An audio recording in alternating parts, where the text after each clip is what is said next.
This is Creepy and Geeky.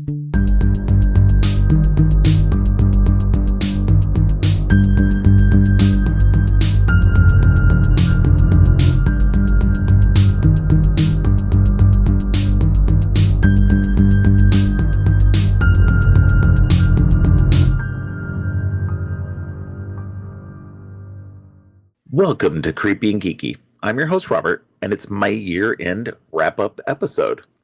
As we've done the last 2 years, Donna is joining me to talk about our top 10 horror movies of the year.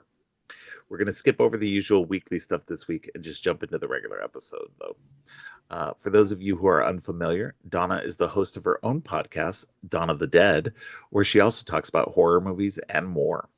She's also here every week to talk about the new stuff we've watched or heard about. Welcome back to the show, Donna. Hey there, Robert. Your podcast voice is so nice. Like mine is just like, I feel like I'm always perpetually a 16-year-old girl talking. I hate it though, because obviously it's different from my normal voice. So whenever I'm I actually don't think reading it's that something off of, much. no, but like when I'm reading something off a script, I feel like I'm affecting it just slightly more. And I'm like, okay, I'm sure people are like, what are you doing? Who But the fuck is this guy? yeah, who the fuck is this guy? This guy isn't down here all the time like this. What are you talking I about? mean, it's funny. I always feel like that when I'm at work. Like, feel like my customer service voice is Oh yeah. so vastly different than, hey, this is Donna. I'm just calling in. It's like, bro, who is this person? That's Who is this different though. bitch? No, that's different because I definitely have a customer service voice too. It's not much different, but it's definitely a lot friendlier. Yeah. So, not that I'm unfriendly in normal life anyway, but Oh, I'm unfriendly. I will tell oh, I you know that in a you are. heartbeat. I don't give a fuck about nothing. So this is a year 3 for us? Yeah, this is our third year Man. doing this. Yeah. It's Yeah. fun. I love when we get to do this. And if you ever decide to have somebody else do it one year, I'm not gonna be mad at it. I'll just give you the stink eye from afar. No. But This is a you and me thing for sure. Like I can't yeah. imagine doing this with anybody else. This is because this is one of those things where you and I, we've mentioned it before on the show. You and I have very similar tastes. We don't have the same tastes. There's a lot of things we differ on. Of course. But we have enough similar tastes that if anybody's listened to the previous 2 years top 10 episodes, and if you haven't, you should definitely go back and listen to those. You'll see that our top 10s have a lot in common, but they may differ in placement on where on our top 10. And then there's other movies that sometimes I'll watch things that you don't care about or didn't have as high priority. And the Mhm. same thing with you. You'll watch things that either wasn't a high priority for me, or just wasn't something I was interested in. So it'll definitely be I love these episodes because they are so much fun in hearing exactly what your lists is, Mhm. and seeing exactly where we differ. The previous 2 years we did what we would do is our top 10, and then we would do three honorable mentions from the year. But this year I brought it up to you and I said, hey, let's try something a little bit different. I said, let's do three new to us movies. We're still going to do the top 10 of the year, but then instead of the three honorable mentions, three new to us movies from any year previous to 2024. Just movies that we saw this year that hit us big somehow. Off air you told me you didn't have any of those, Oh no, I so failed. you're basically effectively doing the same thing we've been doing, which is you're basically your honorable mentions Well, for you the know what? year. That's actually kind of a lie. I do have one that I Okay. saw this year that I can throw on that's not from this year, but was Okay. new to me. Okay, good. So that's one. Other than that, yeah, it's gonna be from this year. Sorry, buddy. So All were we right. starting with those first, or Yeah, that's kind of what I want to do, is just so we'll start with the new to us or honorable mentions. but yeah, so but like I said, anybody who hasn't seen or hasn't listened to Donna's podcast already, because maybe you're new to listening to stuff, I don't know. But if you haven't yet, definitely go check out her podcast as well. uh it's Donna the Dead, THA, not THE. And go check out her stuff. She does um fun little what is it, synopsis of a Yes, spoiler-free synopsis of loosely, horror yes. movies. She tells you a little bit about the movie up to a certain point without spoiling too much. uh and it's a lot of fun It's getting basically like your the foreplay to the movie, like yeah, you warmed no, up to go watch it. well, and it's a lot of fun, especially if you have watched the movie already, and it's just fun to get your little side comments. That's what I like out of it. It's just like There are many your of little those, fun yes. bits. Yeah. So, but yeah, no. I but yeah, that's the plan this year. We're gonna go ahead and jump into it. Um why don't you go ahead and start us off with either your new to you or your honorable mention, whichever one you want to start off with. Well, I'll just start with the new to me, which Okay. was one that you already covered, and I did an episode about, which was Christmas Bloody Christmas. That Okay. was a Yeah. new to me, and for whatever reason, I just never watched it, and someone suggested it to me during the Christmas season. So that was one I watched. I fully enjoyed it. I Right. know your thoughts on it because we talked about it previously, Right. but for me, it was just a lot of fun. If you had a Terminator loose at Christmas time, how would you defend yourself? And the chaos that ensues. Plus, I just like the way it looks. I love the colors, and Yeah. I love the final girl in it. I love pretty much everything about that movie. It was a lot of fun for me. Yeah. No, it's a good movie. It's not terrible. Like I've said, Joe Bigos's stuff is is good. I want to love his stuff. He's got great colors. The stories are interesting and everything like that. They just haven't fully connected with me yet. Hopefully one of these days it'll finally connect. But yeah, no, that one but I'm glad you enjoyed it. And it's not like I said, it's not terrible. We covered it last year on our holiday horror Mhm. that I did with the kids. So if you guys are interested in that, we covered that one and the remake of Silent Night, Deadly Night, which is called Silent Night. Uh, which they're doing a new Silent Night, Deadly Night remake I saw here that. soonish. Maybe next year it'll come out. I don't know. All right. Well, my first new to me movie this year was a 1990 movie called Singapore Sling. It is a very bizarre and weird movie. Have you had a chance to watch this yet? I started it and I got interrupted, so I'm gonna have to go back and watch it. But what I Yeah, saw, I fully enjoyed. yeah, It's definitely gonna be one that I already know I'm gonna like. yeah. It's weird. It's about this mother and daughter who seem like they've gone insane. And they it's done by a Greek uh filmmaker. And now I'm blanking on the name. Hold on just a moment. Um Nikos Nikolaitis. Hopefully I'm saying that correctly. Um but yeah, it's Singapore Sling, The Man Who Loved a Corpse. It's all in black and white. Thankfully most of it's in English. Um not that I'm opposed to foreign language films. It's just I have a harder time paying attention to those. Um Mhm. just focusing, especially when I'm at home. Like if I were like at the movie theater, it'd be a lot easier. But when I'm at home, I have a tendency to look at my phone a little too much. Um, but this movie, it's hard to describe. So this was a movie that was suggested to me by Kelly Gredner, who is one of the co-hosts of I Spit on Your podcast, and she's now got her own um, uh, side podcast for really extreme cinema called Taboo Terrors. And so I had asked her, I was like, hey, what are some interesting, extreme ish horror movies? Um, and she gave me a list, and this was one of the ones that was on it. And so I was just like, okay, I'll check it out. It's actually available on YouTube. So if you look it up, you can find it on YouTube. But That's where I originally saw it, but I enjoyed it so much that I bought a copy of it, the Blu-ray copy of it, from Vinegar Syndrome, and it's just weird and bizarre, and it's just it very much feels like if anybody's seen the works of Yorgos Lanthimos. He's most recently he did Kinds of Kindness from this year and Poor Things from last year. He's done other movies like The Favorite and The Lobster and Killing of a Sacred Deer. These are all his English language stuff, but he's done some Greek stuff as well. And he just it's a whole part of a Greek weird wave of films.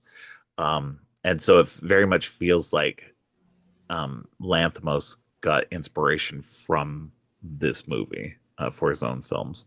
So, so if you like Lanthimos' stuff, I think you'll like this one. So, but yeah, so that one was a Singapore Sling from 1990. Yeah, I'm gonna have to focus and go back and watch that. Like I said, I started it and then I got interrupted and then I was too tired to go back. Yeah, But I'm interested in seeing it, especially after the conversations we've had and talking yeah. about it. Yeah, just be aware there's a lot of like for people who are into this stuff. It's not like to me, like it wasn't very super extreme or anything like that. There's nothing really like Yeah, but extreme. you're kind of used to watching different movies. You know what I mean? Yeah, Like, yeah, yeah, yeah. No, no, no, no, no. But for sure. But like, but at the same time, I will warn that, like, it's got a lot of sexuality in it. And so just be aware of that going into that. So if you're not, into like heavy sexual themes and stuff like that, then this movie may not be for you. So, all right. What is your next? I guess now it will be a honorable mention. Oh honorable yeah. mention for you. So I'm gonna say Mr. Crockett. Okay. All right. That was one. Yeah. Do you have that on your I list? do have that on my list. So, but I'll yeah, wait. so you know what? So I forgot about this when talking about this. So our the thing that we like to do on this is that if something pops up on our list, and somebody has it higher on their list, we wait until that point.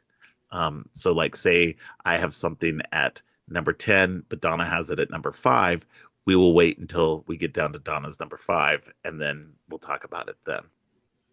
Uh, so that's what we're gonna do now. And we'll talk about it once it pops up. Oh, you know what? Let me look at my list because it might not actually be on my list. You know what? It's not. I'm sorry. So we can go ahead and talk. It's That's number 20. okay. I It's mean, number I know 20 on you. my list. So yeah. Yeah, I know So you I have just a couldn't lot that you remember. were shuffling Yeah. around and stuff. Oh man, it's been crazy this year. So that's what I So will yeah. say real quick though too is Hmm. that the previous 2 years were hard because it felt like there was a lot of good stuff, but there was like not a ton of good stuff. So it was just like Hmm. there were only a couple of things that you could have shuffled in, but for the most part, it was hard sometimes like making the top 10. This year, it was hard because there was so much good stuff that it was difficult to exactly figure out, well, what do I want to really say is my top 10? I'll say that. So, anyway, so yes, go ahead, Mr. Crockett.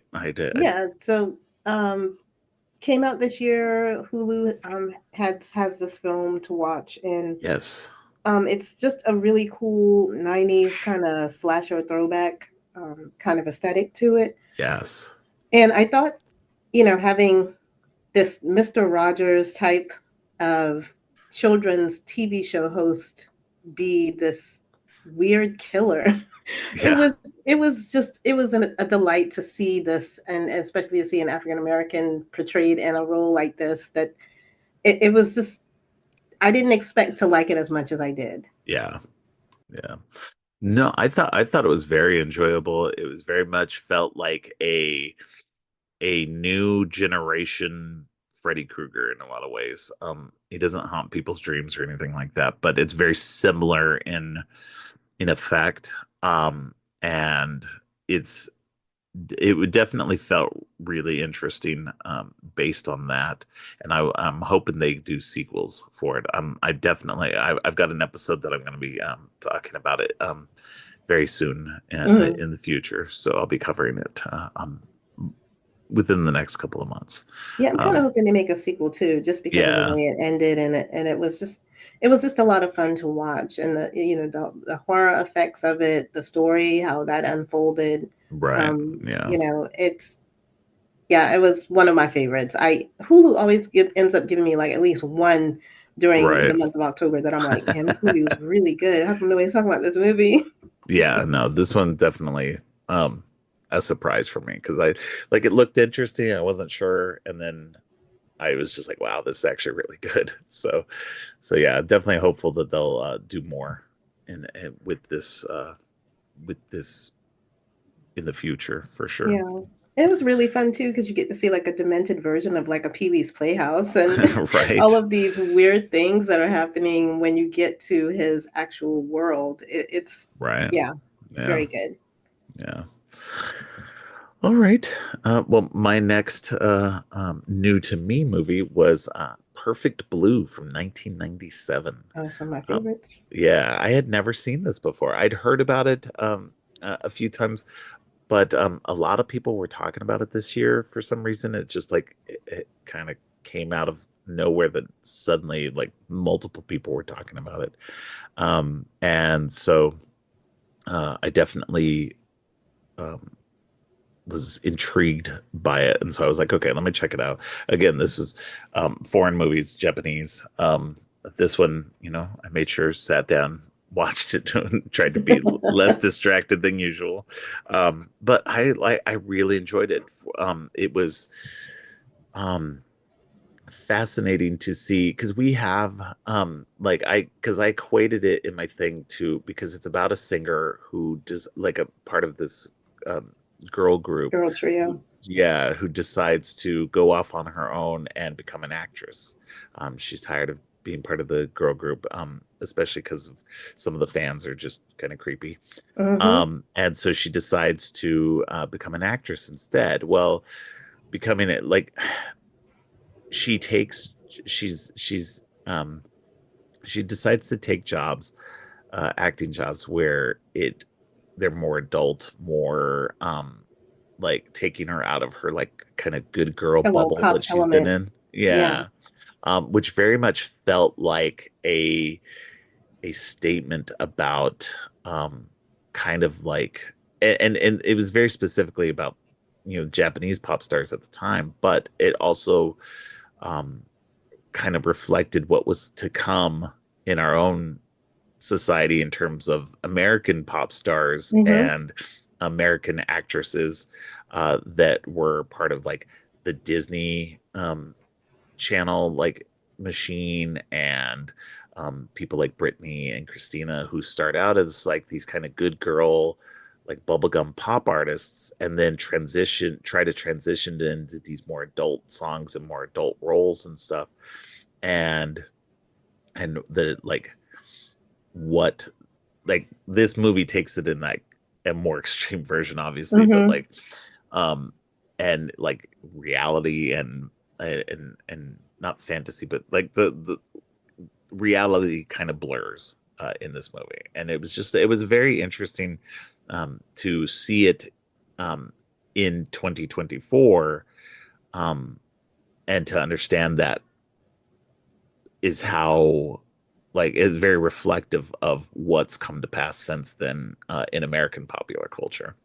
Yeah, I So actually did an episode about this yeah, back when I did my March Madness, and it's one of those movies that still, like you said, it's still relevant today. It yeah, still packs a punch. There are a lot of scenes and Smile too that make me think of this oh movie a lot. yeah, yeah, It's such a hard line for stars and even just regular people, to deal with everyday life. But when you're like you're seen as a commodity or like a product instead of a yeah, person. uh, Satoshi Kon he was way ahead of the game. Like he just brought this little vision, and you see a lot of things from this movie, a lot of his movies actually, in different films and stuff to this day, just because of visually how stunning everything is. But right, yeah, to see her almost fracture and kind of crack under the pressure of the demands of being this popular star, and then that same pressure being applied to, can she make it on her own? Can she do anything other than be a pop star? I love that movie so much. You have no idea. Yeah. Yeah, no, it's really good. It's really good. Check it out. I believe it's currently still on Shutter. So if you have Shutter, go check that out. It's really, really good. So, all right. What is your last um, honorable mention? Oh yeah. So my last, I forgot about it. I was too busy thinking about Perfect Blue. The last honorable mention is Blink Twice. I did not expect to love this movie as much as I did, nor did I think it was gonna, kind of hit me the way it did. Yeah. Um, and even now, I still kind of go back to certain things and go, "Oh my God, how did I not see this? How did I not see it right? It's right in your face, Yeah. the objective of this film." And then when all of everything is revealed, you're just like, "Oh wow, this is worse than I thought. This is far worse than I thought it was going to be." Yeah. The outcome of the movie, the ending to this movie, I really enjoyed. I think everybody played Yes. their part immensely well. And it was so nice to see Gina Davis in this movie and see what her part in all of this was. And then when you get that reveal, it was like, oh my God. It's, yeah. Uh, Blink Twice, aka Pussy Island, is what it was supposed to be called. Oh wow. Um, Okay. that movie wrecked me, just terribly so, and I enjoyed Yeah. every minute of that. That's all I can say. No, it's a really good movie. I thought it was um really fantastic. The ending, yeah, definitely. The ending is one you don't expect for sure. And it's very it feels so cathartic too. So definitely, if you haven't seen Blink Twice, definitely go check that out because definitely it's a hard watch at times. It is. But it's definitely worth it for that ending especially. So. All right. Yeah, my last new to me movie was the 2020 movie Come True. I've talked about this previously in an episode with Kat Hughes. It was um, kind of because of her and a few other people who had mentioned it that I finally checked it out. It is also on Shutter. But I fell in love hard with this movie. The soundtrack, the visuals, just everything in this movie is just so good. And I even ordered the Raven Banner Entertainment exclusive copy of the Blu-ray because it comes with the soundtrack CD as well. So, so I really wanted to get this. It's about a girl who is having is homeless and she signs up for a sleep study and there are she's having weird dreams and so it's a very kind of ethereal kind of um, dreamy quality to the movie. I mean, obviously because it's about dreams. Um, but it's the soundtrack is so good. If you like synthwave stuff, it's really good. It's done by the director, who for his music projects he goes by Pilot Priest, and also by the group Electric Youth. They do both all of them do the soundtrack together, and so it's excuse me, it's a it's just a fun, interesting movie. I think if you like that kind of dreamy quality um, of a kind of movie, then you might like this. So Is that streaming anywhere? it's streaming a Shutter right now. Okay. So yeah, it's really good. Definitely check that out. Um, but yeah, it's I can't. This is the one that I like. Kind of the reason why I wanted to do the new to me segment this year because I was just like I got to talk more about this because it's just so good. Um, but yeah, no. But the other movies were stuff I really wanted to talk about as well because there's I saw a lot of good stuff this year between all the new stuff and uh, the older stuff that I did get to watch. There was just a lot of really good stuff this year. So, Yeah, I but agree. yeah. All right. Well, we are up to our top 10 now, so we can go ahead and jump into that. Like I said, if something is on somebody's list that's higher up, we'll stop right there, move on to the next thing until we get to that up higher on the list. So, what is your top 10 of the year? Well, I can pretty much I can pretty much say that my 10 is not going to be anywhere on your list. I already know it's not. Um, so for my number 10, I am going with Azrael. Oh yeah, yeah. No, Uh, I like that movie. I liked it a lot. It just but I knew it definitely, wasn't going to be in your top yeah, 10. that one is. I'm looking at my letterbox list. I've been keeping my list up like to date, and slotting things in and kind of moving things around. When it came to time for it. But yeah, that came in at number 32 for me. So Yeah, it came in at number 10 for me, and yeah, I will tell you, this one is streaming on Shutter. yes, Um, And Samara Weaving is the star of this film. I really love any kind of apocalyptic type of world building, especially when there are creatures involved, and this has all of that. And it does have the added bonus of no one speaks in this film except for we get one person who does speak, and they just happen to speak Spanish. But yeah, um, the reason this ended up being on my top 10 was because Samara Weaving is always an unstoppable force in anything that she's in, whether it's Mayhem, whether it's Ready or Not, yeah. The Babysitter. She's just awesome in everything that she's in. But for this, I love the fact that it was more female centric. One of the Oh yeah, main bad guys is a female, one of the main muscle is a female, our main star is a female, and this world is just wild. You would think people not talking would be annoying after a while. I mean, people see a quiet place and they're already used to not hearing a lot of stuff, but to see her be this unstoppable force, to be so sharp and on top of her game and fighting for every moment of survival along with all of these other creatures and people who are now in this world, it was really a lot of fun. It was amazing to see. I wish I knew a little bit more about this world because they kind of give you a little bit of backstory but not enough. And I think that's the only reason it's in my top 10, just because I wanted more filler before we got to where we were. But that's okay. That's how most stories start. They don't ever start at the beginning. We're already halfway in the apocalypse or years in the apocalypse or whatever. So I can right. deal with that. But it was just an amazing film. I thoroughly enjoyed it. And for an action horror film, I think it was one of the best ones I've seen in a while. Yeah, I think that's the only reason why it's lower down on my list is because I was really wanting like I liked it for everything you say, but like it left me wanting more, and because it didn't give you any kind of that real good, like there was aspects of it that I just felt like we needed more information Mm-hmm. about. And that was the only problem I had with it.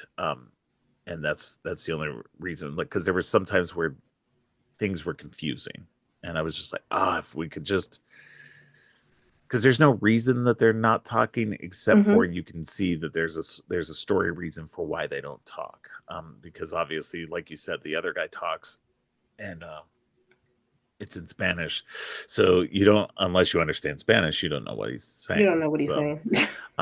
so yeah, so it was one of those things where it's just like, oh man, it's just like this is good, but it could be so much better if like Mm-hmm. we got some kind of extra information.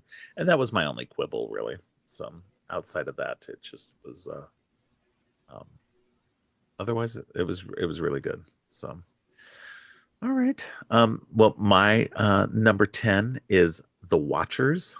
Uh which is by who is it? Ishana Night Shyamalan, which is one of the daughters of M Night Shyamalan. He also helped produce this, and I really dug this one. I know it didn't get a lot of love from a lot of people. Looking online, a lot of people kind of give it like 3-star kind of mid Mm-hmm. reviews and stuff. And it was, I don't know, for me, I'm a big folklore and mythology person, and without spoiling too much, this one delves into some folklore, and I think that's really why I connected with it more than any of that, more than a lot of other people did.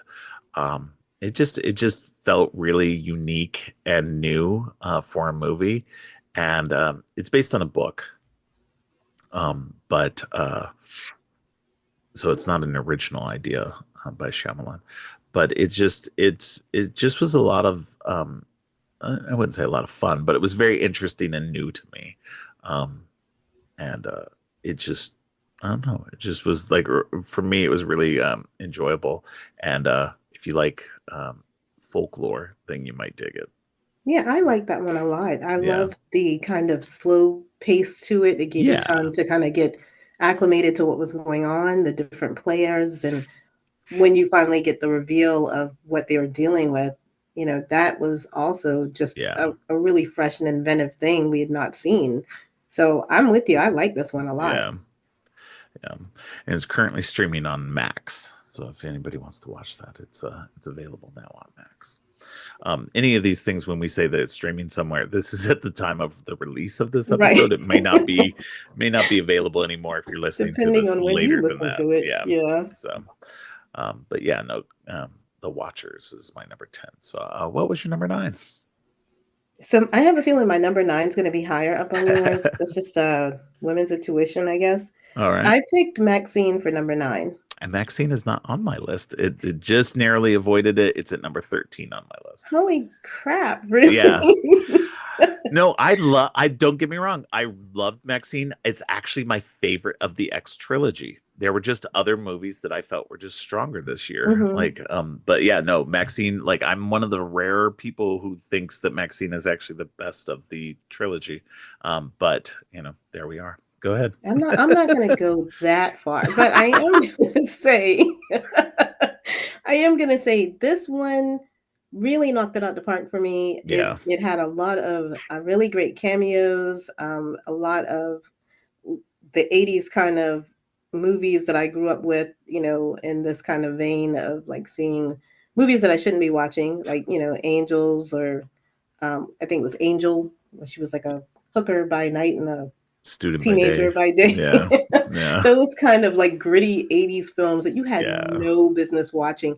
That's what I Right. felt like watching when I was watching Maxine. I was like, oh, okay, this is like back when my parents would go to work and I'd sit here and watch all of these tawdry movies. But it had like a lot of cool elements to it. It had like, I know you watched Body Double recently, I think Yes. this year. Yeah. So it had like the body double feel because you're dealing with the porn industry and people trying to break out and actually become actors, which is what a lot of porn stars did. Yeah. Um, and I love the slasher kind of element to it. Obviously we had to throw in the satanic panic stuff because that was a Yep. big deal. Yep. So all of these things kind of just made this a really fun. I'm going to say fun with a lot of horror movies, but it Yeah. did. It kind of brought a nice closure to this trilogy of films. And I think Mia Goth, man, some movies I just want to punch her in the face, but this movie I Yeah. was like so in love with her. I was like, this broad is amazing. I Yeah. I, I believed everything she was selling in this movie. Pearl got on my nerves a little bit too much, and Yeah. X was great. It kicked it off in a great way, but there's something about the evolution of this character and the way she is and Maxine. I absolutely fell in love with this. Oh yeah, no, I agree. I think yeah, between the dark Hollywood setting, the true crime aspect, the slasher slash giallo vibes, like because it was even more like giallo than slasher in a lot of ways. And then yeah, like you said, the satanic panic stuff. It was just like they just hit me in all the right Hmm. areas. I really like that dark Hollywood, kind of like dark Hollywood Me stories. too.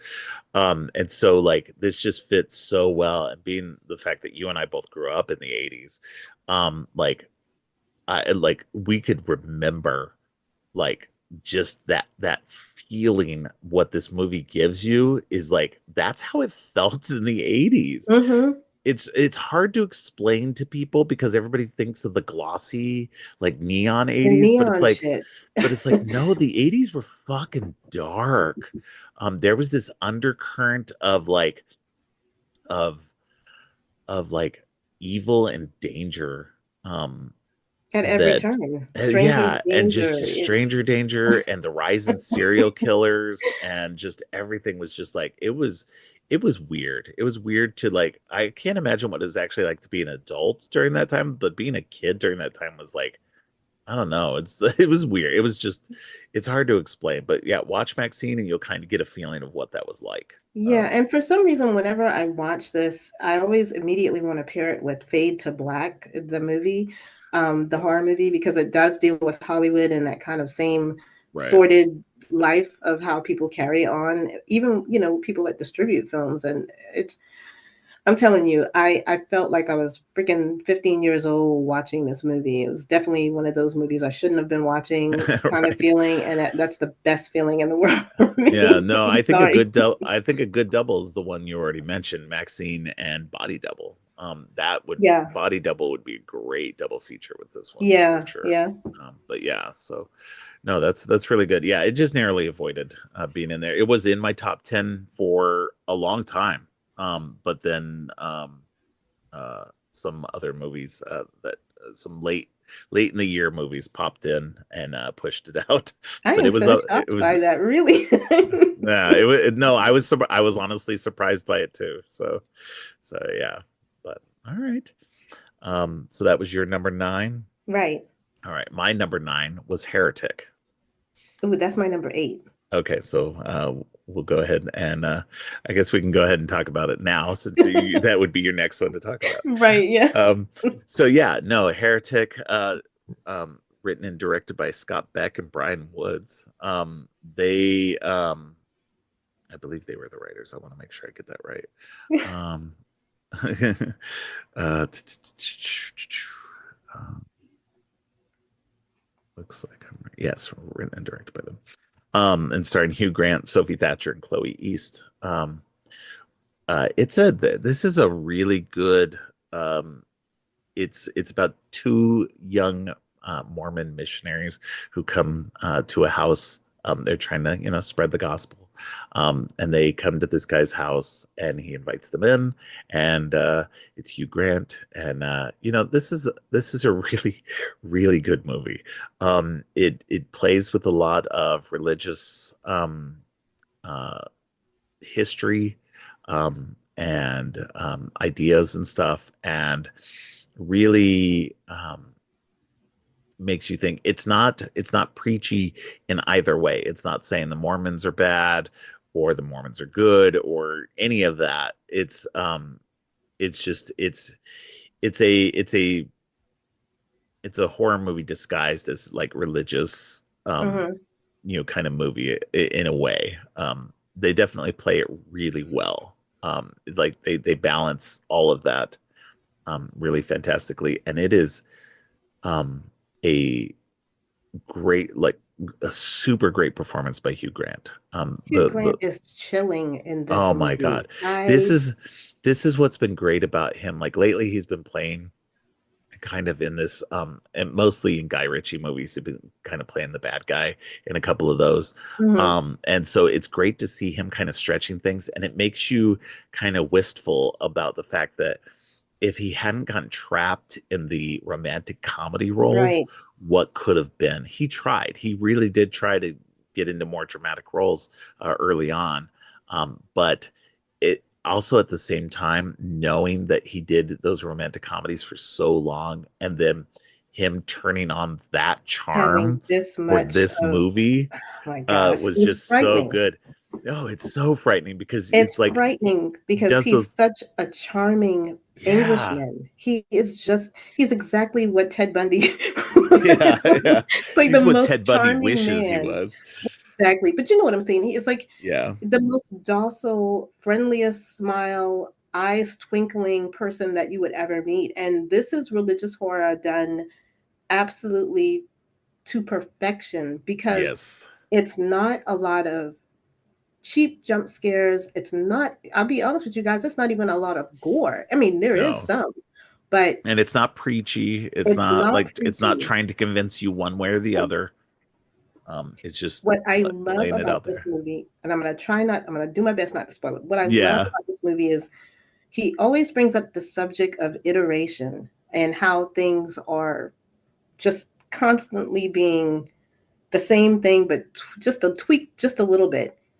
And essentially, by the time you get to this movie, the end, you realize that you've just watched an iteration of a slasher film or any predatory killer film. It's just, it was a different presentation. Yeah. That, to me, that was the brilliance of it. Is they basically did what every Edgar Wright movie does, is they tell you all of these things ahead of time, and then you see it and then you're like, holy shit, I didn't even pay attention to that. This is the Yeah. same formula. What am I doing? What is this? Brilliant. This movie knocked me on my ass. I literally dragged my husband to see it because he is one of these people that he loves reading about religions, and he Yeah. immerses Yeah. himself in these worlds. And I told him the exact same thing. It's not to sway you one way or another. I just wanted you to see this depiction of a person who has taken religion and kind of distorted it in the way that they did. Yeah. Brilliant, brilliant movie. Sorry, Yeah, no, I didn't mean to go absolutely. on for like No, five no, seconds. no. No, no, no. I wanted you to have your say since it was your number eight, so for sure, you know. But yeah, no, I agree wholeheartedly. The performances are great. It's basically just the three of them most of the time. There's a couple of sides here and there, but Mm-hmm. for the most part, it's Hugh Grant, Sophie Thatcher, and Chloe East. And I found out afterward that Sophie Thatcher and Chloe East were We're both both in the raised Mormon Mormon. church. How So brilliant is that? so yeah, so the fact that they like come to this movie with their own experiences as well, like that was And fascinating. adding it to the realism of Yes. what they do. It was Yeah. from the conversation that they had the beginning of the film. The conversation they have at the park bench, I Yes. knew immediately I was going to love this movie because that was just a conversation I did not expect two Yeah. Mormon women to have at a Yeah. bench. Um, but yes, Yeah. it's it has forever ruined the Hollies song, "The Air That I Breathe." It's ruined "Creep" by Radiohead. Yeah.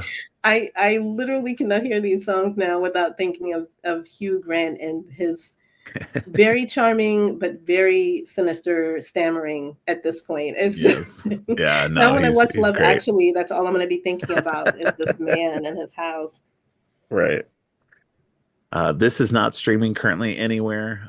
You can buy it on VOD, and you can pre-order the 4K version of it from A24, which is what I did.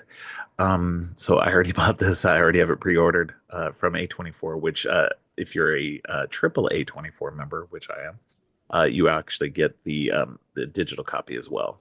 But it's through their A24 app, which is kind of frustrating.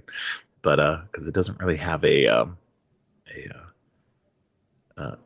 Roku app yet, which is what I have for my TV. So, but it's nice for that. I want to But ask you a side question. How much is sure, it to be a triple A it's member? $5 a month.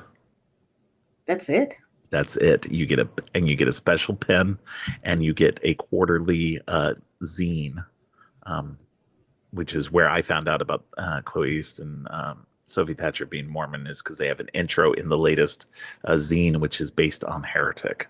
So Yeah, when I found that tidbit out, I was like, "Oh my gosh, are you yeah, serious?" yeah. So that was really good. But yeah, this is not streaming anywhere. And I did want to mention Maxine is streaming on Max right now, Oh, also. right. Yes, So I always forget to do that. Thank yeah, you. yeah. I'm trying to do that more, especially with this episode for everybody who's checking it out. My number eight, I suspect, is possibly going to be higher on your list. My number eight is Smile 2. That is higher on my list. Okay, so we'll go ahead and wait. What is your number seven then? My number seven is The First Omen. Okay, that one missed out on my list. That one's at number 14. So, but only because there's a very similar movie higher on my list. But yes, The First Omen. Go ahead. Yeah, I did not one expect to like this movie. I did not expect to pray now that they make more sequels of this franchise. And The Yes, Omen is one of my favorite franchises. I've grown interesting. up. Yeah, well, it's one. I didn't say it was my favorite, No, no, no, no, but no, for it sure. is. I grew up watching these films with my mom, and she loved religious horror. She was a very religious person. You wouldn't think that she would like religious horror, but Interesting. she really did love these movies and Yeah, Revelation, and these are all things that I've grown up having to learn about. So the idea of the Antichrist and the idea that a lot of very religious people would be behind this in the way that they do certain things in this movie. The special effects I wish weren't CGI, but that's okay. I can deal with that. Um, but I love the story of this. I love how they turn a yeah, lot of things on its head. Being with these nuns and seeing what they do in these places. Basically, the young nun ends up going to Italy and gets involved with um, a lot of sinister people who have plans for her. Um, right. and all of these things lead up to the beginning of the Omen film.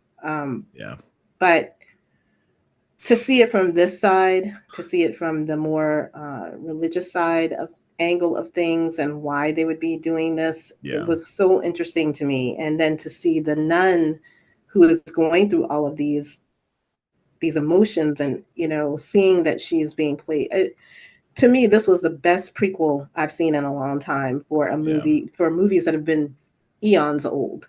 yeah. It feels like it just could have just dropped right in and it would have been right in step with the rest of it. Oh yeah, yeah. No, I'm not super familiar with the Omen movies. I own them all the previous ones. I have the Scream Factory box set of Me the too. entire series, and I've seen the first one, but it's been a couple of years now, so I need to refamiliarize myself with it, and then rewatch the first Omen again. But I really enjoyed the first Omen. It was really good. It, like I said, it's number 14 on my list, so it barely got bumped out, and it was in there for a good while. But yeah, it was really fantastic. The visuals in it. There's one really funky scene in there that, like, you will not suspect that they put in a major studio film. I didn't. Um, I almost fell out of my seat when I yeah, saw that. yeah. And so I know, I'd like like that's how crazy that one moment is in the movie, that she knows exactly what I'm talking about. And so it's just yeah, it's great performance by Nell Tiger Free as the main character. Co-written and directed by a woman, Arkasha Stevens, from what I believe is her debut. Yeah, I um can't wait to see what she does next. These Arkasha, female directors are off the chain this yeah, year. Arkasha Stevenson, let me get that name correct. This is currently streaming on Hulu as well. um but yeah, oh man, it's so good. Definitely go check it out. And like you said, female directors this year were fucking knocking it out of the park. This was the year, I think, that um uh women directors finally were given a lot of um uh uh rope. They've been able, like, Hmm. we've had female directors here and there and stuff, but like this was the year it hit big time, Yeah, I on cannot like, wait until I yeah, do my Women's History Month because yeah. honestly, these directors have just, I'm salivating waiting to see what they're going to do next. I'm not kidding. Yeah. All right. Okay. Well, my number seven, I don't believe is going to be on your list. I don't think you've seen this yet. My number seven is, surprisingly, even for me, is Terrifier 3. No, I So have not seen that yet.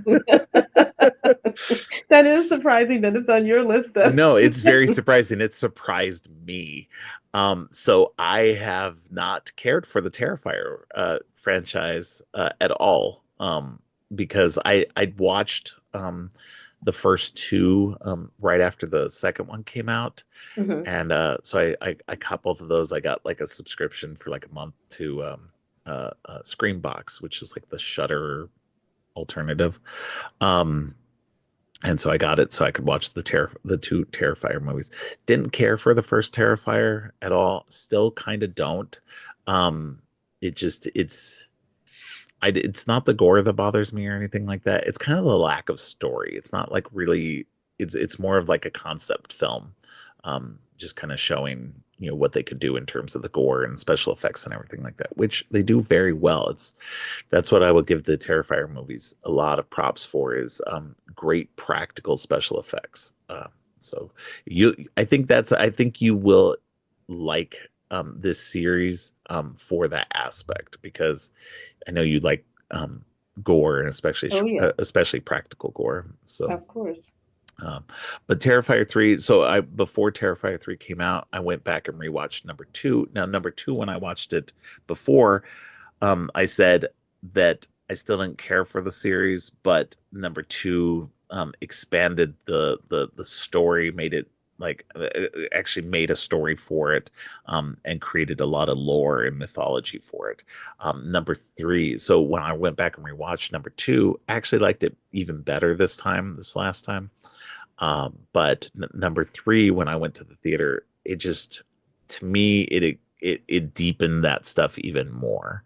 That the lore and the mythology, Mhm. and so I'm actually curious as to where this is going to go in the future now. And so yeah, no, it's it's still very heavy on gore, very violent, very gory. There's the the opening. I've heard people walked out of the theaters due to the opening. Um, you got to know going in that it's very violent See, and that's what very I don't gory. understand. If they paid money for the ticket and if they've already Why seen have the you not first done? two, Yeah, why have you why not would you done your research? Yeah, like it's like I heard people talk like years ago when the first Deadpool movie came out, and like family, like people were taking their kids to go see that, and then they were like upset because it was violent, and there was all the bad language and stuff, and I'm have you like, never read the did comics you, or well, not only that, but not even that, but like, did you not see that it was rated R? Just because it's a superhero movie doesn't mean it's does going it to be mean you bring your sanitized for kid? kids. Yeah.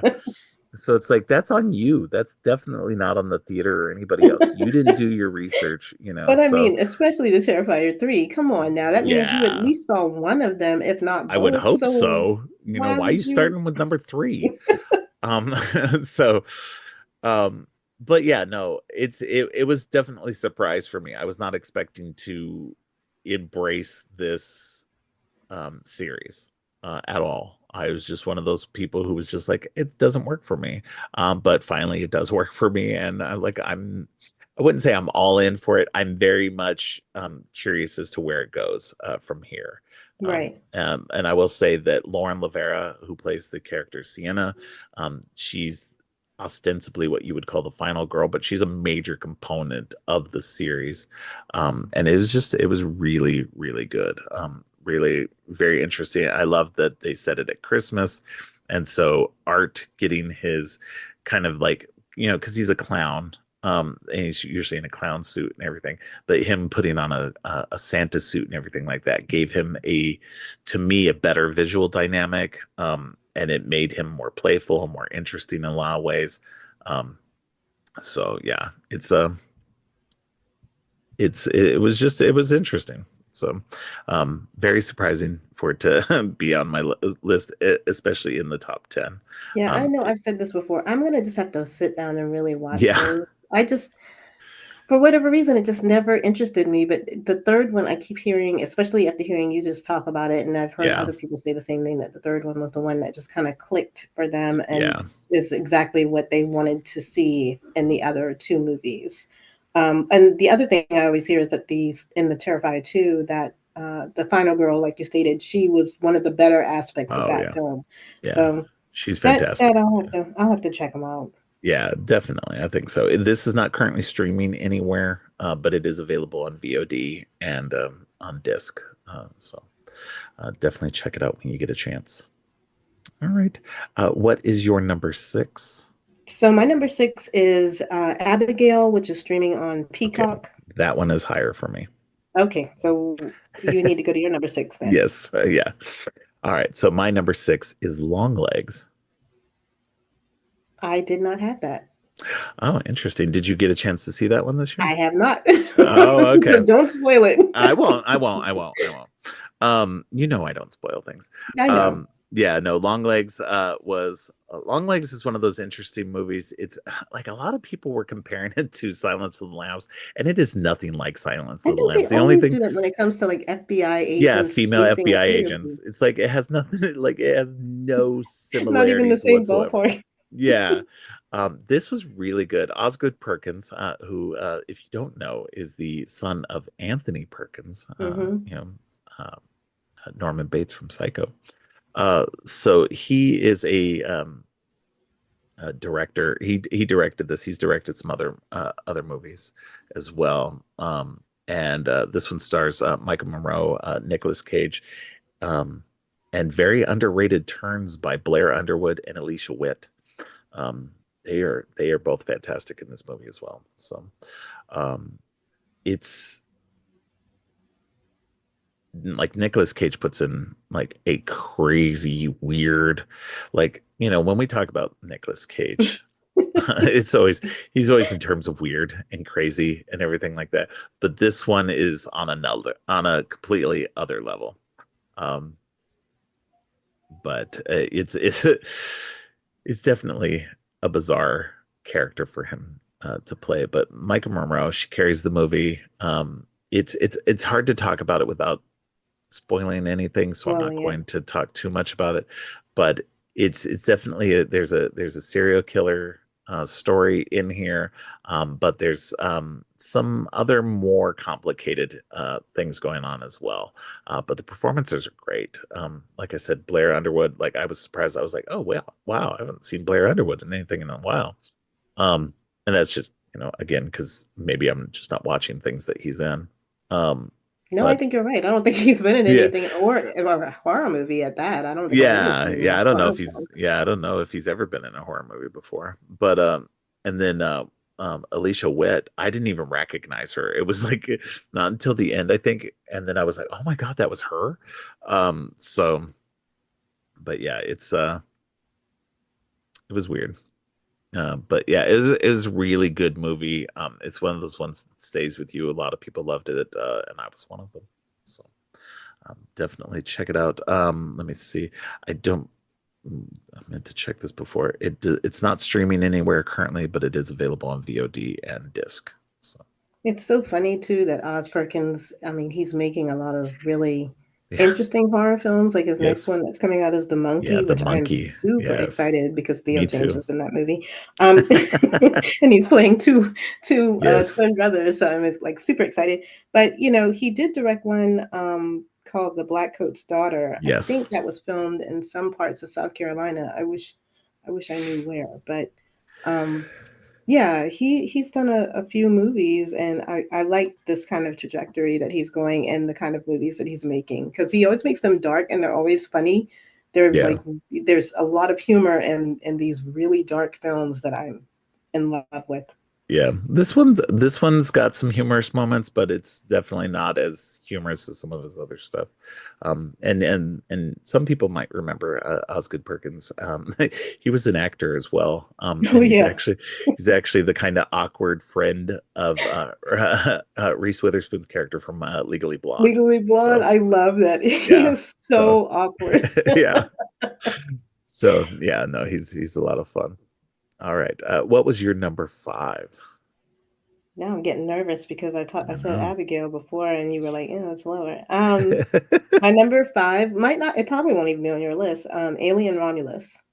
That one narrowly was on my list. It's at my number 12. So Okay, good. yeah,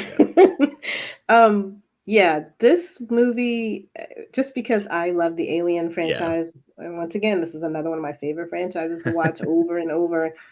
I felt like I was right back at the beginning and a little bit with the sequel, which is exactly where this one is sitting yeah. in the time frame of films. But the xenomorphs were scary. The suspense was high, as they always are in these Hmm. films. But they really did some inventive things in this. Now I know a lot of people have problems because they brought back the Ian Holmes Yeah, character Ash, and they felt like that was disrespectful. But we needed some way to kind of bridge the gap and tie this in. yeah, So yeah, am I a fan of it? No, but it worked. I mean, it does kind of fill the gaps that you need.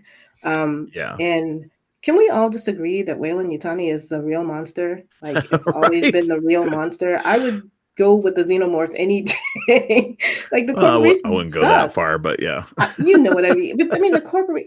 That's like that's the worst No. kind of evil, Mm-hmm. and Yeah. we get that throughout the whole series of films. Yeah. It's like they're just terrible. Yeah, no, agreed. Yeah, no, I really enjoyed this. It was a lot of fun. Fede Alvarez knocks it out of the park. He's made some great movies. He's made one of my favorite Evil Dead movies, of course. Of So yeah, course. I was definitely on board for checking this out.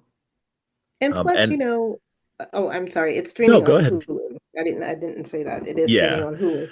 But what was so fascinating to me and what I absolutely enjoyed the hell out of it for was because we actually get a synthetic of color, and the Yes. relationship between him and his sibling, where I say sibling, quote unquote sibling, Yeah. Yeah. was so wonderful to watch. You really felt like these characters loved each other, even though one of them isn't a person. You could Yeah. tell that there was that sibling dynamic and connection, and I loved how they had little throwbacks to both Alien and Aliens, and little scenes, Yeah. little things that they did. It was a lot of fun for me. I enjoyed it. Yeah, no, I really enjoyed it. And like I said, it narrowly missed being in my top 10. If it weren't for the three latter movies, Heretic, Terrifier 3, and Spell 2 coming in towards the end of the year, that would have definitely been in my top Hmm. 10. But yeah, I'm not as big on the Alien franchise as you are. Not that I don't dislike them or anything. They've just been a franchise that I haven't really fully embraced. You're a Predator person. I can tell. I am. I'm much more of a Predator person. I love the Predator I do franchise. It's too. stupid, but it's because objectively the Predator movies are just terrible compared to the Alien movies. Although there's some terrible Alien movies, Oh yes. um, but they but they the Alien Romulus was really good. I thought it was really good. Like you said, the relationship between the main character and her synthetic quote brother was really good and fascinating. And he definitely became the breakout star of that. I've seen everybody talking about Absolutely. his performance in this. And yeah, so it'll be great to see them continue and see where they go with this franchise. I know there's a new FX Alien Earth series coming from Noah Hawley this coming up year, so we'll see what that entails and how that slots into the overall universe. So that'll be interesting. All right, my number 5 is Cuckoo. Um, I have not seen Cuckoo, and I'm oh, dying to watch it. yes, it's so good. I literally last night I bought I went on Amazon. I had some Amazon credit, so I bought a new like the 4K copy of Immaculate um, and um, and Cuckoo, so I could add them to my collection. But yeah, Cuckoo is very interesting, directed by Tillman Singer, and starring Hunter Schafer, Jessica Henwick, and Dan Stevens. Dan Stevens is having a great 2024. It really is. He's popped up in three really good movies. This one being one of them, and another one that we're going to be talking about. He's also fantastic in. But yeah, this one was uh, interesting because it almost felt like it was kind of playing with folklore and stuff as well. Um, and it's set in the German Alps. And Hunter Schafer's turning into this interesting actress who is carving out neat little niche for herself. And I'd love to see her in more horror as well. Um, she was also in a very small role in Kinds of Kindness this year by Yorgos Lanthimos.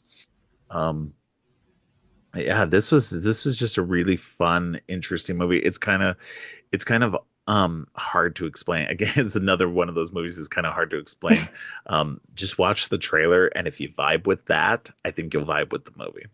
Um, but it's just it definitely one of those weird movies. I haven't seen the director's previous work, and apparently this is available on Hulu currently. So Oh, uh, nice. definitely go check that out now that you know.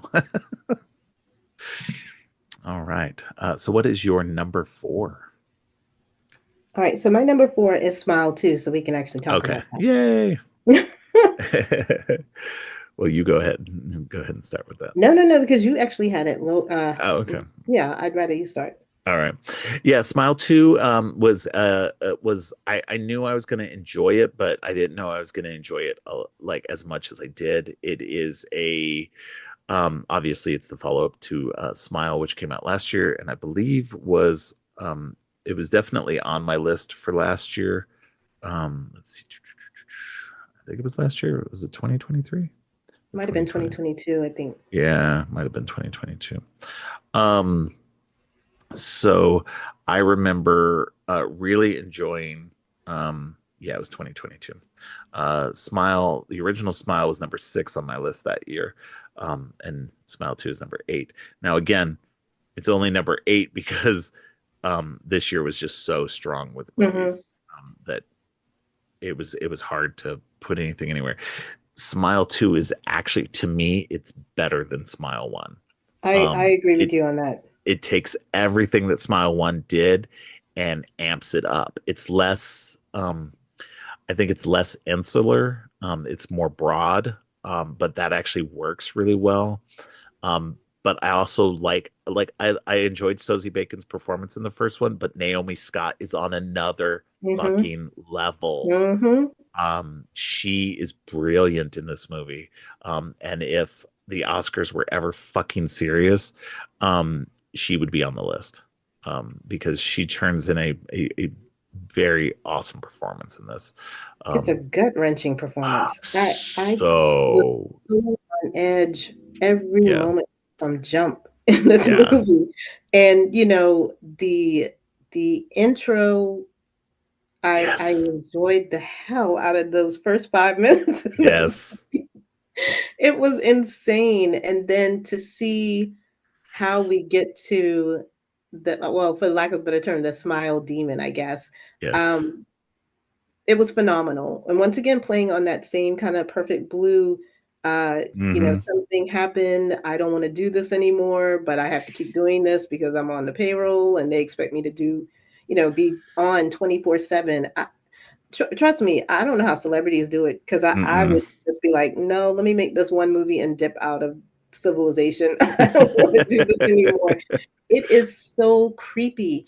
There are Yeah. some scenes in this film that had me have all my Mm, fucking lights on because it was just that goddamn creepy. yeah. No, it is very disturbing. There's lots of, yeah, and I saw this in the theater. So, it definitely was uh creepy and crazy.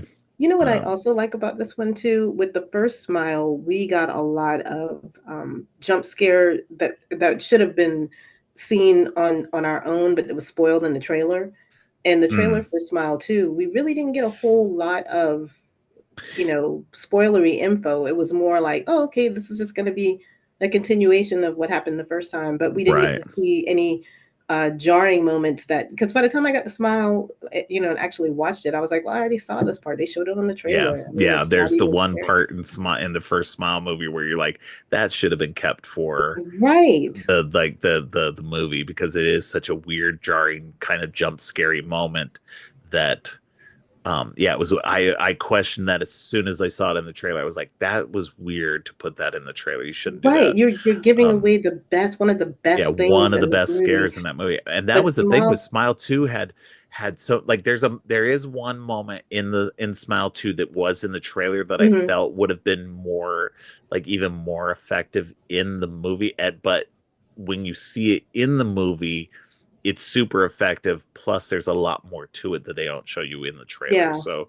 um it just oh man that movie yeah it's just Smile 2 on another level. It just amps everything up in such a good way that I couldn't believe how good that was. And So now I never expected this to be something that would become a franchise, but the way that this one ends, I definitely need to yes, see what's going to happen next. yes, yes, It, because it this really takes does. it on a whole different level that wasn't like at the last one. Yeah, So, which is I suspected that was going to be the end. Yeah. And I love that they took it there. I So, do too, yeah. especially just because, if you already can hear us talking about pop stars and stardom and Yes. fame, you should already know. But I love how, I don't know how you felt, but I love that claustrophobic feeling that came across the screen with her dealing with fans and then dealing with,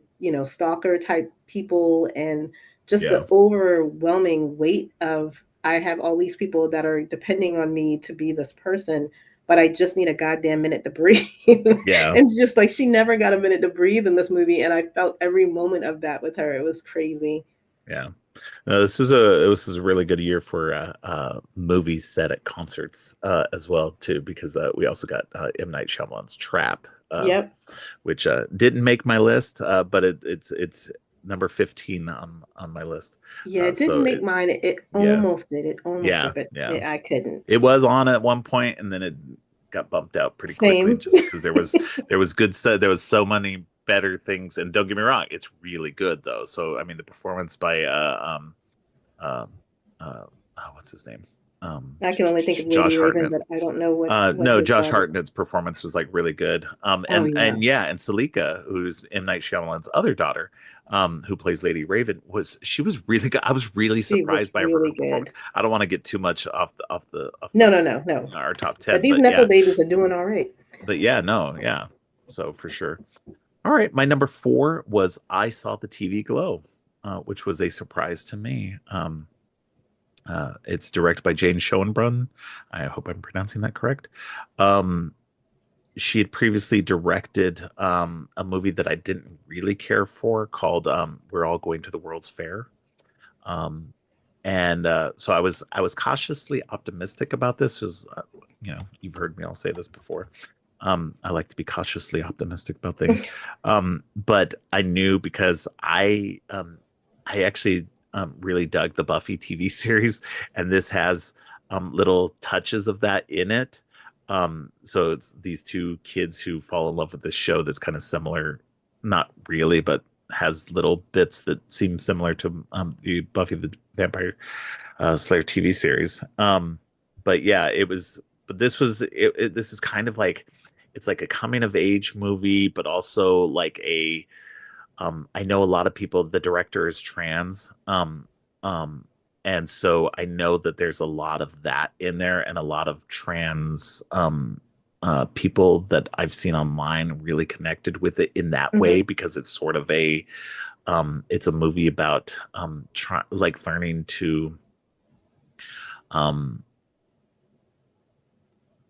it's kind of hard to explain about like learning how to feel okay in your own skin, I guess, Hmm. in a way. But I also like felt like even for somebody like me who's not trans, I connected with it too, because um, it what I said is it speaks to all of us who have ever been awkward and felt weird in our own skins for whatever reason. So that can definitely be extrapolated out to queer folk and trans folk and anybody else.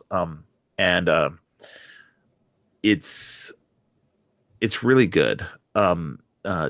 Justice Smith is in it, and Bridget Lundy Payne. They play the main two characters. It's hard to really explain what's going on in this movie because it does feel very dreamlike. Hmm. Um, but it was definitely it's just it's really hard to explain, but it's really good. Anybody should definitely go check it out. Um, it is Now this currently one's streaming streaming on on Max. Max. Yep. Yeah. And I did want to say Smile 2 was streaming on Paramount Plus. So, uh, but yeah, I saw the TV Glow. I loved it so much. I bought the Blu-ray of it because I was just like, I gotta own this. And I bought the A24 Blu-ray. It was the only place you could get Blu-ray. They don't. It's not available anywhere else other than on A24 right now. Um, but the edition you get is really good. So, but I yeah, no, definitely want to check that out. I mean, yeah. it always intrigued me. I don't know why I've never sat down and watched it, but hearing you kind of talk about it now, I feel like I need to go and watch it. You definitely should. It's I know it's not going to be for everybody. Just like her first movie was not for me. But this one definitely connected with me, and I was glad it did. Yeah, yeah, so much so it's my number four. So, all right, what is your number three? So I'm pretty sure I'm going to have to wait because I'm pretty sure this is going to be a little higher on your list. But my number three was Immaculate. My number three is Immaculate. Yay! That's the first time we only do that every now and then. Yeah, I think it's a once every list is that we get one that's exactly on the same spot. Oh my Oh, gosh. So let that's me just hilarious. start out once again by saying what I said earlier about Heretic. This is religious horror done so right. This Yes. was interesting. Obviously it's pushing a lot of boundaries with people. Oh man.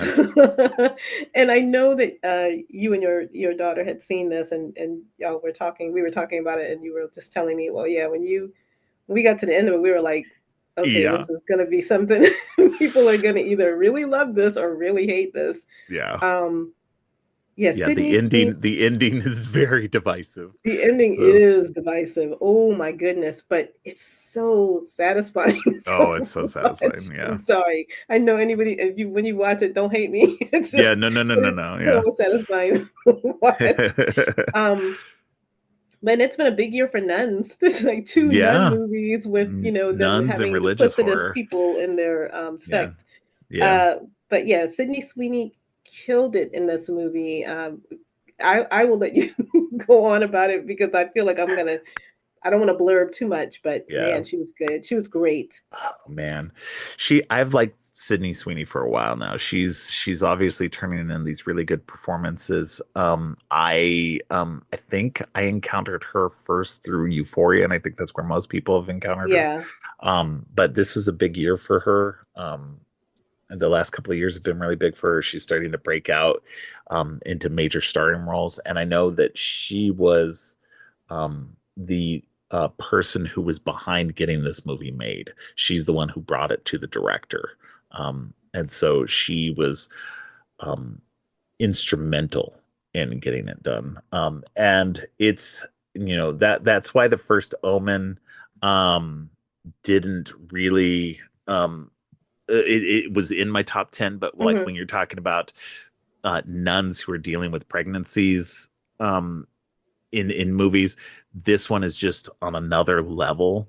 The first Omen's great, but this one is it's like like comparing apples and oranges. I got you. yeah, it's just like no, they're I got both you. really good, but like this one was so much on another level for me. Um, hold on, but it it's hard to really talk about. You don't want to spoil anything, Mm-mm. but it's basically just if you like Sydney Sweeney and you like what she's doing, watch this movie. Yeah, She's fantastic in this. Her acting's on another level. Um, she's definitely proving that she is a good, serious actress as well, and that she's a star to continue to watch. But yeah, that ending is super, super divisive. I But and I really couldn't love the believe fact that that they did that. And I was just Mhm. like, it's just like I said with the one scene in First Omen, there's like scenes in both of these movies that you're just like, I can't believe they got this made. How did Now, they get away with this? to be fair, at least Immaculate is from Neon, which is an independent film company, so that one's going to be a little bit easier. But like hmm First Omen was a major studio, so it was just bizarre. But yeah, no, it's just this was so good, and it was such. Um, I couldn't believe just how good it really was, and this one, yeah, has been at the top of my list for forever. Um, And it's it was still number streaming two for. on Hulu, right? I believe so. I just looked that up and meant to say that, but yes, it's streaming on Hulu currently. So yeah, Yeah. definitely. There's a lot of good stuff streaming on Hulu right now. So go check it out because it's really I good. was just gonna say it's funny too that you have two people that were on Euphoria on your list who are in really Yeah, great horror movies, and it's that's a testament right there. A lot of those actors on Euphoria are just outstanding. yeah, no, definitely. I'd love to see what's her name? Zendaya in a horror movie, like in a good horror movie. Yeah, that would I be a think she great could kill it. idea. I know she did Challengers this year, but that movie wasn't up my alley, so like I didn't see that one. So, but I heard good stuff about that one. All right, yeah, no, definitely check out Immaculate if you're into that kind of religious horror, and like definitely very timely between Immaculate and First Omen. Very much talking about um, bodily autonomy Mm, and so stuff like much that. so. Oh Yeah, my gosh. it's definitely both of these are very interesting. Two sides of the same coin. So One's done just they slightly better. great, but great double feature. So Great double feature, yeah. yes. All right. So what is your number two now? So my number two is going to be a little controversial because I Okay. just saw it this weekend in theaters, and Oh that would wow. be Nosferatu. I didn't even think about that too, because we kind of talked about this off air. So that's interesting that it's at your number two. That's Wow. my number two. Okay. So I'm going to tell you something right now because it's going to be more controversial because that Nosferatu is doing well in terms of critics. So your being at number two is pretty on par with what people say have been saying. Some people are like, oh, it's the best movie of the year and blah blah blah. I'm going to be the controversial one because it's at number 41 on my list. I did I saw not your care for letterbox review. I did not care for this movie. So anyway, go ahead and tell me why you That's loved it. too bad. Suck it up, Robert. No, no, no. You tell me what you liked about it. So look, at the basic level, I am a Robert Eggers fan. I love the way he directs movies, but I'm gonna be honest with you. Everything about this movie, for using my kids' vernacular, slapped. I mean, it was just such a great gothic fantasy fairy tale. It's right in my wheelhouse of dark and dreadful things, but then there's also love and hope in this movie. The sound design was out of this world. There were just some things in this film that I was like, oh my God, I can't believe he did this, and I'm not a big vampire person. That's not my favorite. I'm a lycanthrope lover for life.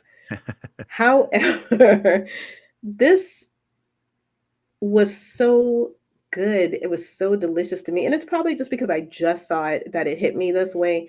But Mm. everybody brought their A game. Lily Rose Depp just commanded every scene that she was in.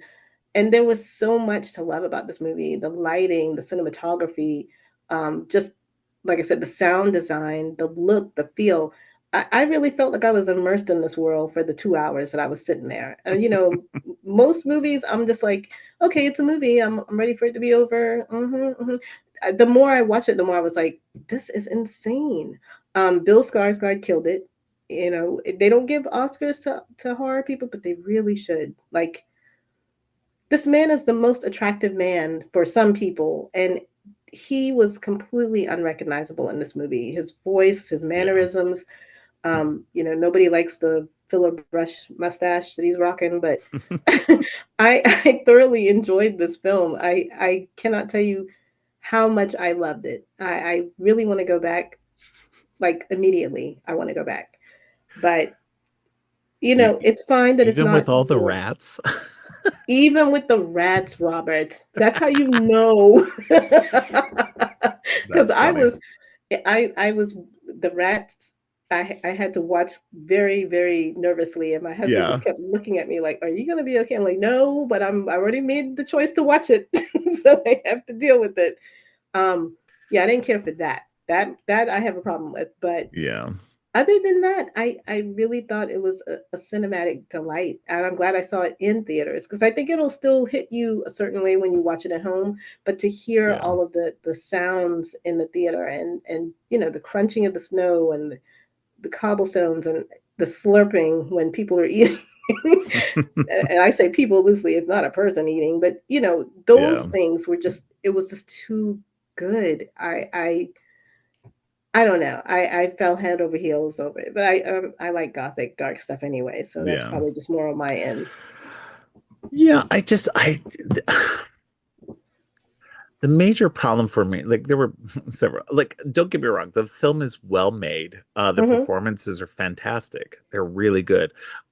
I think Lily Rose Depp did a good job. I would have, I think, appreciated it more if it had been with the original actress who was going to be in this, which would have been Anya Taylor-Joy.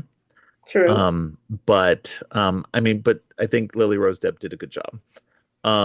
I She just did a phenomenal job, dude. she did great. Um, for me, Willem Dafoe, of course, was like the best Oh, part he of always this. great. But the problem with this for me was that I couldn't help throughout the movie comparing it to Bram Stoker's Dracula. Because they are essentially the same story.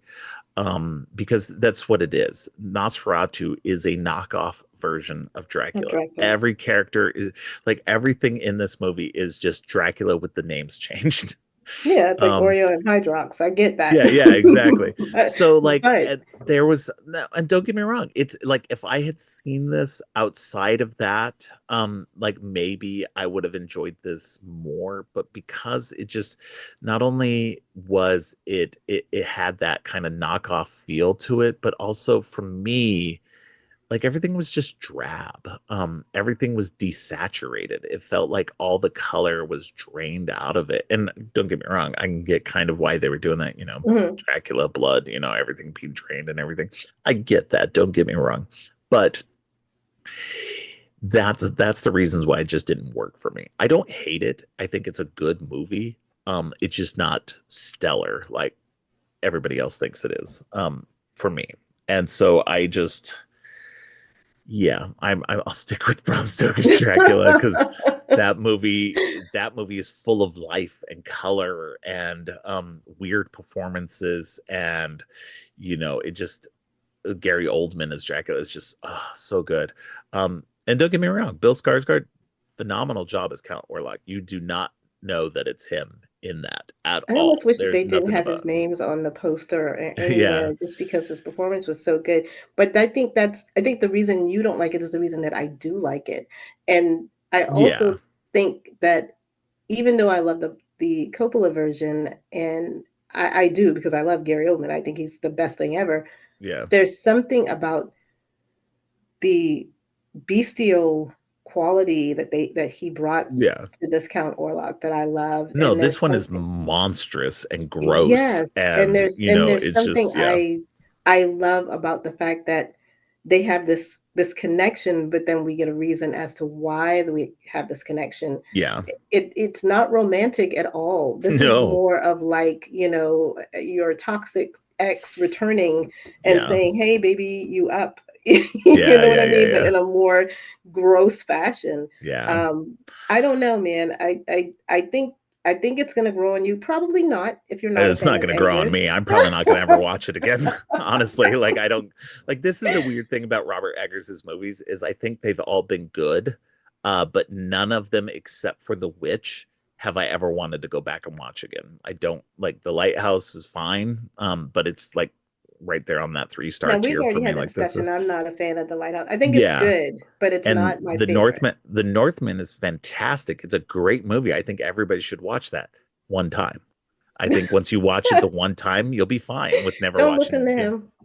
No, and don't get me wrong, I'll probably rewatch that one at some point because it is a good movie. But like in the end, like it's gonna take me a while before I rewatch it. But in the end, it's one of I those think you're movies just that kind of just sour that your girlfriend's not in these movies. No, I'm just kidding. I'm just no. But messing Anya with Taylor Joy was in The Northman, and you. so You only mentioned the two that she's in that were decent. But I'm just messing with I you. I'm just mean, come on.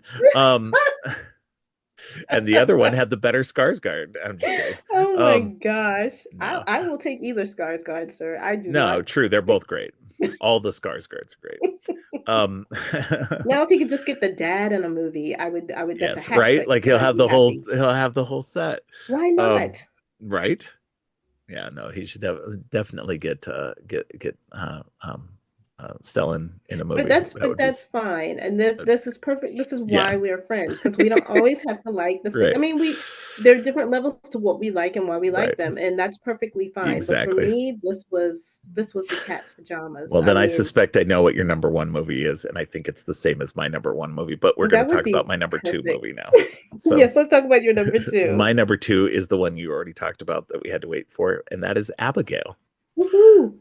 Abigail, directed by Radio Silence, and starring Melissa Barrera and Dan Stevens and lots of other cool people like Catherine Newton. It's just that this was such a good movie. Since it was higher up on your list, you can go ahead and It was so much fun. yeah. It was so much fun. I'm gonna tell you, I love a good heist movie, and I love Yes. me I love me a good heist movie gone wrong. This Yes. is definitely one gone wrong. No, I like anybody knows me knows I like good crime stories and Mhm. good horror. And when you can combine them like a From Dusk Till Dawn, or something like that, like oh man, it's the chef's kiss of things. This is why this was number one on my list for most of the year. And nothing was going to supplant it, because it hits all of that. It's horror, it's crime, it's comedy, Mhm. and it does all of that well. Radio Silence, like, look, I like the Radio Silence Scream movies, but I like it when they do their own shit. Ready or Not and Abigail are like their best works so far. And it's this is just such a good movie. It's so fantastic. So many great performances, so many great things. Dan Stevens, this is his best performance of the year. Um, just it's so good. So good. I can't. Yeah, it's so Yeah. much fun. Yeah. And It's the other thing too is that, like you said, it's got all of those elements. We got the crime element, we got the horror element, we got the comedy. There's so many funny scenes in this movie. I find myself just doubling over with laughter because it's so absurd. like like nothing in this movie, yeah. especially when it gets going, it's like this is crazy. None of you are going to get out of here alive. This is not going to work for anybody. Not to mention, this also had another Euphoria person, Angus Cloud. Yeah. May he Yeah. rest in peace. I completely almost forgot that. Yeah. So, it's cute. It's clever. Giancarlo Esposito. He also has been in a Yeah. few horror movies this year. Um, Everything about it is clever and inventive, and who doesn't want to see a little tiny vampire ballerina Ballerina vampire. take Yeah. out like 5 or Oh, 6 she's so adults? good. This actress, Alicia Weir, she's so good for her age. Like I like child actors are a mixed bag at best. Normally, most of them can't act worth a shit. Yeah. She is on another fucking level. She's really good. So, she was really fantastic. She brought that perfect like person who's actually way older, than they look into that performance. So it But was she really still good. also has a really great vulnerability to Yes, her, very like the childlike quality whole as well. Yeah. yes, because some child actors that they're like little adults, but Yes. Yeah. you kind of believe her. It's like you Yeah. believe she can teeter the line of both at this point. Yes. Um, Absolutely enjoyed this movie, Yes. and like you said, Dan Stevens was having so much fun. It's like Yes. watching him with the Kong Godzilla movies. He's just having fun Yes. just being this guy, Yes, totally in I his love him in element. that performance. I love him in Godzilla X Kong. That is, it's such a great performance. He's obviously having a ball in that movie, but Yeah. he's having a great time in this movie too. Like one of the best lines is in this movie. Sammy, those are onions. So Oh, and they're all trying to get the vampire lore, trying to figure out what can we do, what kills vampires, yeah, and she comes over to her bag of onions. yeah. She thinks it's garlic, but So I don't know. I oh, don't cook. it's so good, so good. Yes. So yeah, no, that was my number two. So all right. So I suspect our number one, like I said, is the same. Why don't you go ahead and tell me what your number one I think is? this might be a first that we actually I had think it two is on the actually our same. first that we got the number one Oh my together. gosh. So, obviously, without a doubt, my number one is The Substance. Yes, me too. That one literally. as soon as I saw it, rocketed to the top. There was no ifs, ands, or buts. That was the movie of the year for me. Yeah, hands down, especially as being an older woman and watching this movie and seeing how great Demi Moore is as this She's character so who's good. She deserves a fucking Oscar for this she movie. really needs an Oscar now Yeah. for this, and she needs to win. But Yes. to be an aging part of Hollywood who's being pushed out and still looks incredibly great.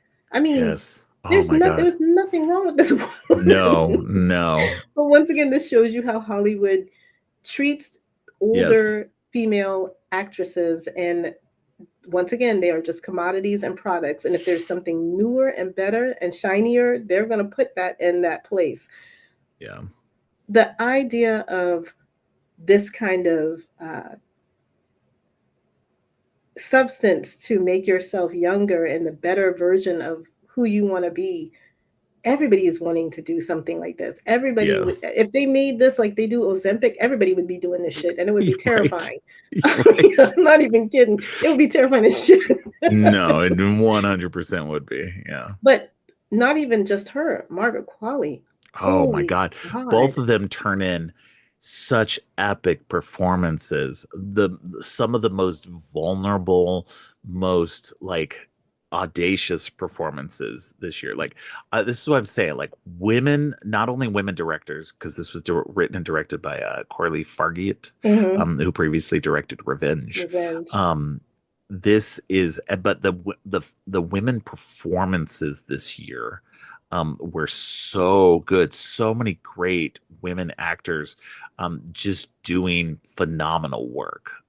Just and that's the thing. My top 10 is filled with those performances because they were doing something on another level. And I keep saying that on another level.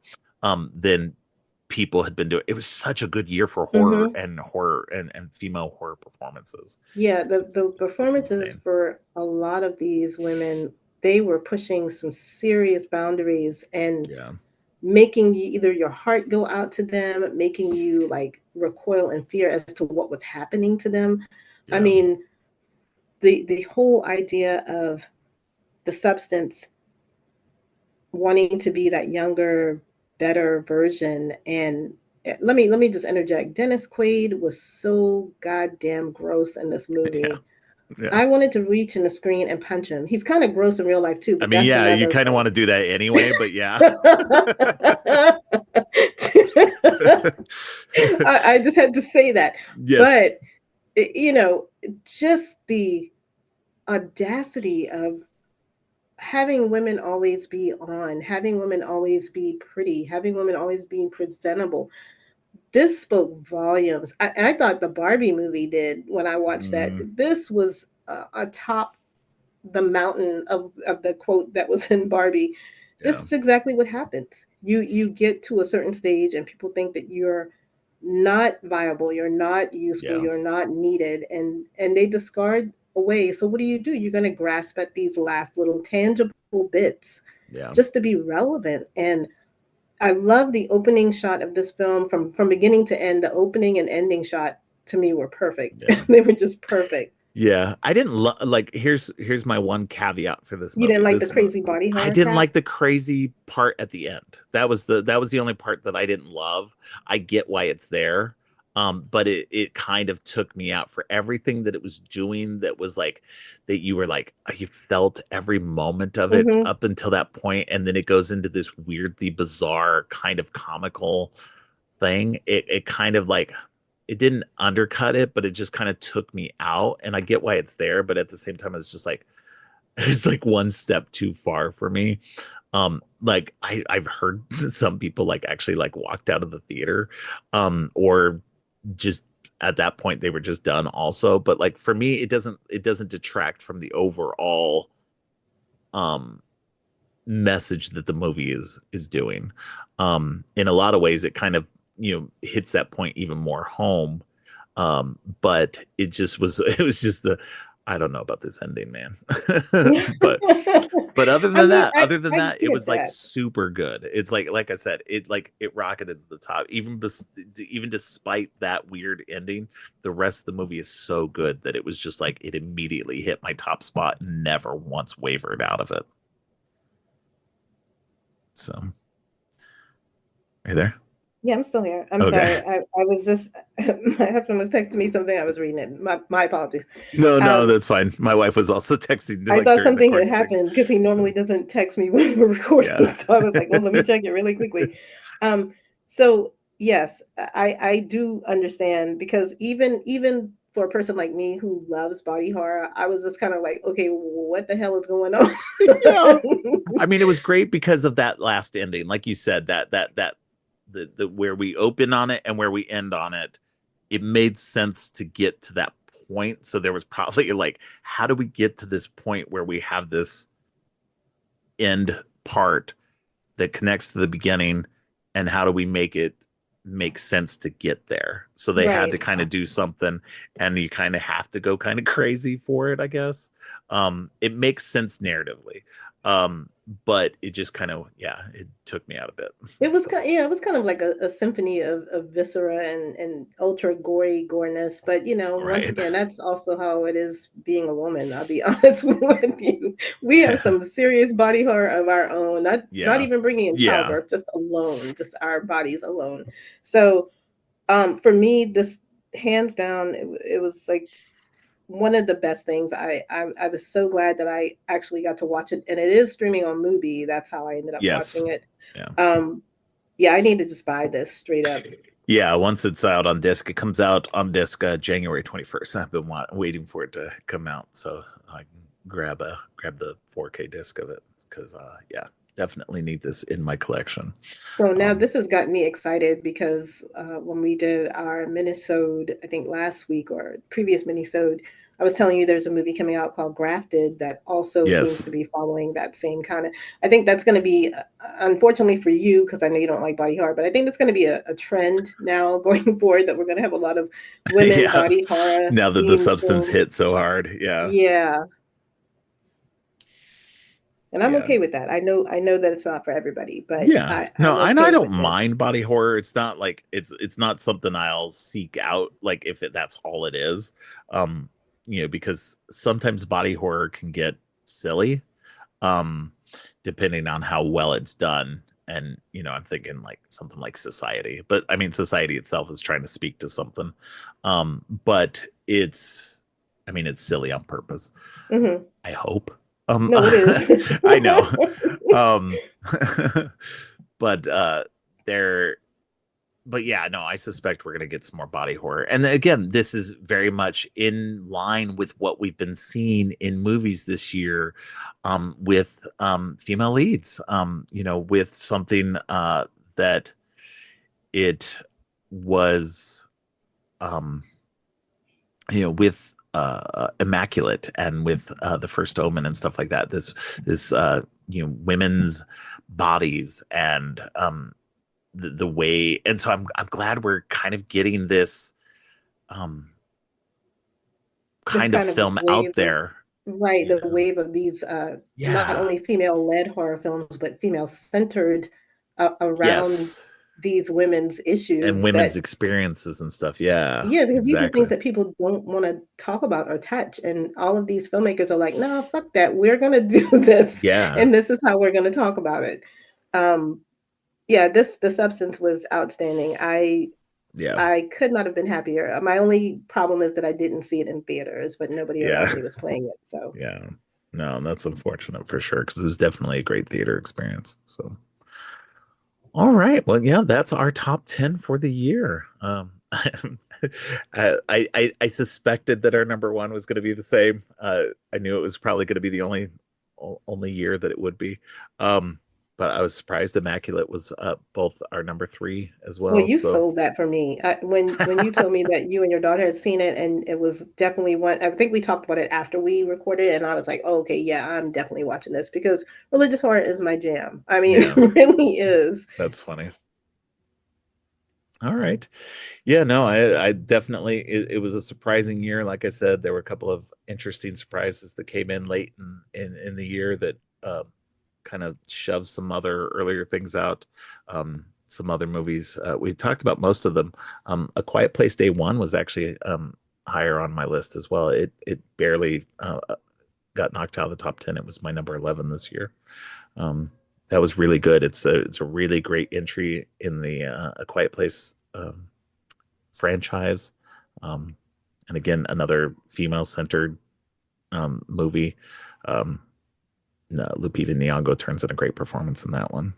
Um, but yeah, no, really, really strong year for movies. There were a lot of things that could have been higher up, things that got shuffled around. Just so many good movies. So why don't you give me a rundown of your top 10? So going from number 10 down, I have The Watchers, Heretic, Smile 2, Terrifier 3, Longlegs, Cuckoo, I Saw the TV Glow, Immaculate, Abigail, and The Substance. And how about yours? That was a really good list. Right? I mean, it was so good. And like for the most part, like, we had I think that's what's interesting. I think the things that made my top 10 that didn't make your top 10 were mostly things you didn't see. Like I Saw the TV Glow, Cuckoo, and Longlegs. Those were like my 4, 5, and 6, and you hadn't seen any of those yet.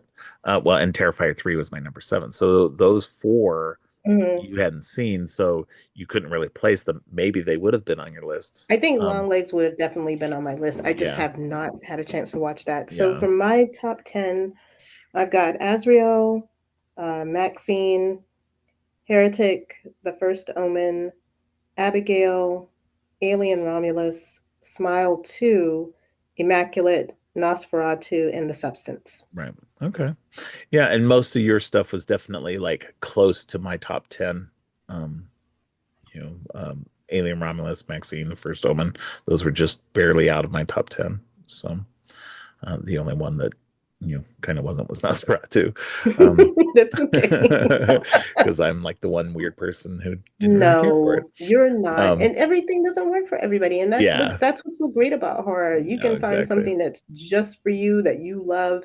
Evil Absolutely. Dead is your favorite franchise. Friday the Yeah. 13th is my favorite. We will never mix those. That's Which one okay. did you say was your favorite? Friday the 13th is my favorite. That's my favorite horror The franchise. original Friday the 13th is your favorite horror movie? It's my favorite horror franchise. Oh, favorite horror Not my, franchise. not Yeah, yeah, the yeah. thing is my I favorite was gonna say, I was like, wait a minute, I thought the thing was your bro. favorite. You know me No, better than that. I know. So I was like, what are you talking about? No. Okay, yeah. Yeah, no, and I get that. Friday 13th a good It's franchise, I pure think. because I grew up watching them in the 80s. That's Yeah. all. No, and then like, having, rewatched it like last year and going over it with in on my podcast and stuff like that. There was good there's people talk about how inconsistent it is, but it's fairly consistent when you kind of put it all together. It's not as inconsistent as people think it is. So But it's not as rad as Deadites and no, Ash. Come on. this is true. This is very true. Nothing's as rad as Deadites and Ash. Oh my gosh.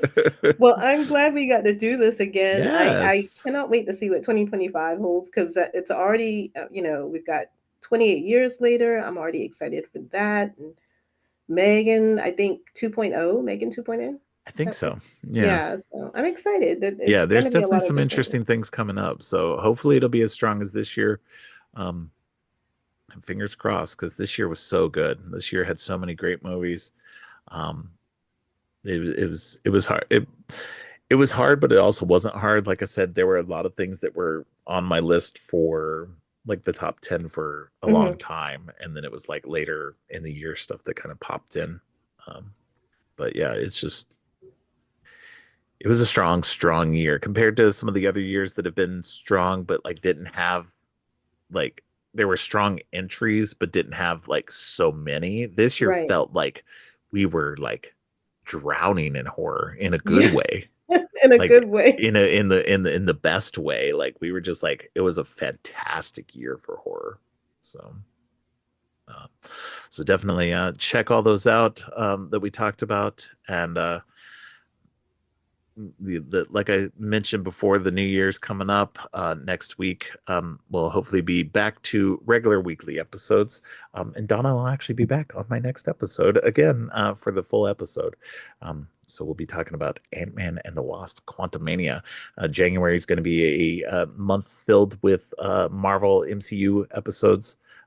So kind of getting through some of those because I haven't been able to do some for a while, and I want to get caught back up on that, and we will get through a few of those episodes in January, and then in February we'll be coming back for some more horror. So stay tuned for all of that, and until then, stay creepy. Thanks for listening. If you like what you've heard, please consider giving the show 5 stars and a review on Apple Podcasts and Spotify. And share the podcast on social media to help spread the word. Make sure to subscribe on your favorite podcast app or at creepyandgeeky.com. Music for the podcast is Gratitude, composed by Harper Smith. You can follow the podcast by going to creepyandgeeky.com and clicking on any of the social links. If you'd like to follow me, you can find my links at geekthulu.com. You can support the podcast by ordering teas and more on Teepublic or by donating to the coffee page. All of the links are in the show notes. Finally, don't forget, stay creepy.